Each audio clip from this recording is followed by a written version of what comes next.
This is my life. Photography is my life. And this is what I would do if I was starting all over again. I think the first thing you need to ask yourself is, what is it that drew you into photography in the world of the arts, the world of cameras and lenses and tripods and gear and all that fun stuff? But what is it that you want to accomplish, and what story do you want to tell with, these tools of cameras, etc.? So I think you need to kind of answer that question first, and not necessarily answer it in full, but rather get an idea of which avenue you want to go down. That's the first thing I would say. And once you kind of have a notion or an idea of where you want to go, with this format, it's much easier to answer all of the follow-up questions that we're going to go through. So the first things first that I would say is, and you're on here on YouTube watching this, but really go on YouTube and don't just watch, my stuff, but watch other creators. And there are other creators who are out there who are fantastic and amazing, and they create not just beautiful content, but beautiful art, and they put it all together in a beautiful package.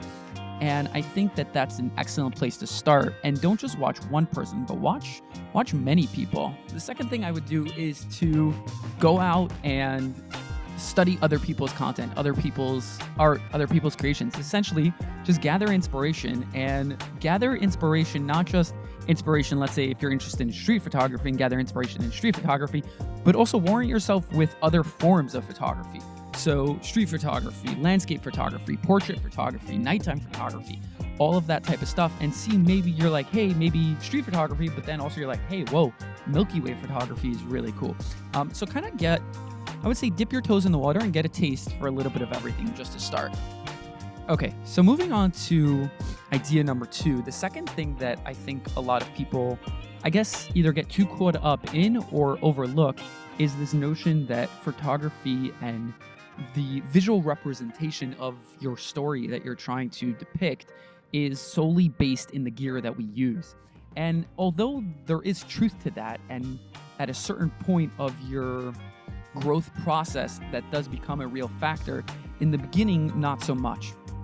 And this is idea number 2. Instead of getting caught up in what camera should I buy, what lens should I buy, how should I go about it, etc., what you should do is, instead of getting caught up and getting sucked into the rabbit hole that is gear and lenses, I want you to get yourself warranted with the idea and the practice of going out and taking images on a regular basis. So instead of going and buying a camera, take your phone. Everyone has great phones these days, Android, iPhone, whatever it may be, and go on walks and go and take deliberate images, and go take 1,000 images, 10,000 images, 100,000 images. Go and snap deliberately and get warranted and comfortable with the idea of, and not even comfortable with the idea, but get comfortable with the practice of seeing visual patterns out in the world. So you're like, that's a beautiful tree. That's that light, the way it's hitting my face. That's a beautiful portrait. Go and shoot that. Go and enjoy the process and get comfortable with the process that is taking images and being in that mindset of understanding the visuals and the art around you before you even get into the technicals of it. Get warranted with just the sheer experience and the sheer action and the sheer action of taking a photo. That's idea number 2, guys. Okay, moving on to idea number 3. The next thing that I would spend time learning in my effort to master photography. Okay, so the third element and the third module, if you want to call it that I would spend time learning is understanding gear. And this is something that you can really get pulled into a very, very deep rabbit hole. Spending time just learning, and different cameras, lenses, microphones. There's so much to it, and it's a dangerous game because there's just so much to cover, and it's very enticing, and it can really want to make you spend money. And it's a dangerous game. But I would definitely spend time understanding the basics and the principles of gear. So primes versus zooms, one camera versus another. Perhaps one brand of camera can do something that a different one can. And also understanding what it is that you want to go and do with your camera, and can this potential camera that you're buying, can it, do that thing that you want it to do? And anything really past that, I think is a bit much. So, spend your time learning what you need and what it is you want to do. And once you do that, don't spend too much time on it. A week, 2 weeks tops. And I would say this, keep it simple. You don't need a very expensive 51.2 prime lens to start. Something like a 24 to 105 f4 will cover a lot of bases and will definitely cover a lot of the beginner type work that you might be doing. Okay, so the next idea, and the fourth idea that I would spend time learning, is understanding your camera and learning about your camera, learning what all the buttons do and all the different modes, learning things like the exposure triangle, learning things like different focus modes, understanding manual focus, when it's used, when it should be used, when it shouldn't be used, etc. Spend time how your camera interprets color. Every camera, every brand will interpret colors differently. The sky blue may look like one type of blue on a Canon camera, and it may look different on a Sony camera. So spend time understanding how color and your camera relate to each other. Now, the next thing that I would spend time learning is really understanding light and patterns and things like composition. And this brings us back to the second idea that we spoke about getting accustomed to seeing the world through the lens and seeing everything through the lens, really. But it's really about dialing in your eye and your brain, you could say, to see things differently in the way that which a photographer would see them. So perhaps you see a doorway, and instead of just seeing a doorway, now you see a frame, right? So really spend time understanding patterns and compositions, right? So if you're looking at a specific spot, you're like, where would I put a subject in this photo, right? How would I do a half body shot in this particular frame? Maybe I see a mural on a wall outside a building and I want to take a portrait of a person over there. So maybe I'm going to put them on the right side. I'm going to put them on the left side, right? Train your brain and your eyes to see visual patterns. And the same thing goes also for light, right? Understanding where light is coming from, the different types of lighting. Is it flat lighting? Is it Rembrandt lighting? Is it backlighting? Is it a hair light? What type of light is it? And understanding also how light impacts your photos, right? Because essentially taking a photo is capturing light. That's what we're doing when we're capturing a photo. We're capturing light. Back in the day, it was on film, and now it's just on a sensor. But the act of taking a photo is capturing light and essentially trapping it in a medium. So understanding lighting is everything, especially when you're working with things like off-camera flash and you're totally manipulating the light yourself. Now, I will say this, when it comes to learning things like seeing visual patterns out in the world and understanding light, number one, it's also very important to understand not just where the light is coming from or how it's affecting your subject or your photograph in general, but also understanding what type of quality of light that you have in your photo, right? So is it a drop of light and it's in a sense making the image very grainy, or it's just a poor quality of light, or is it a crisp, nice, soft light, right? So it's not just about seeing the pattern or understanding the light, but also understanding the quality of the light. And quality of light in a photo is, at the end of the day, really going to be everything. And that's something really important to keep in mind as you're practicing, as you're getting better at this craft. And the second thing on this topic that I think is really important for everyone to understand, especially as a beginner, is understanding these visual patterns and composition and seeing lighting and the quality of light and all of those things. It's really important to keep it in mind. And I can't stress this enough, because this is something that I really struggled with, is that just because you go out one day and you do a good job and you're seeing the patterns, you're seeing the light, etc. So that doesn't mean that your muscles necessarily train, but it's just really important to keep in mind that this is one of those things that really takes practice and deliberance. And be kind to yourself and go and practice, but also acknowledge that it's one of those things that just takes time and effort and consistency, and just practice.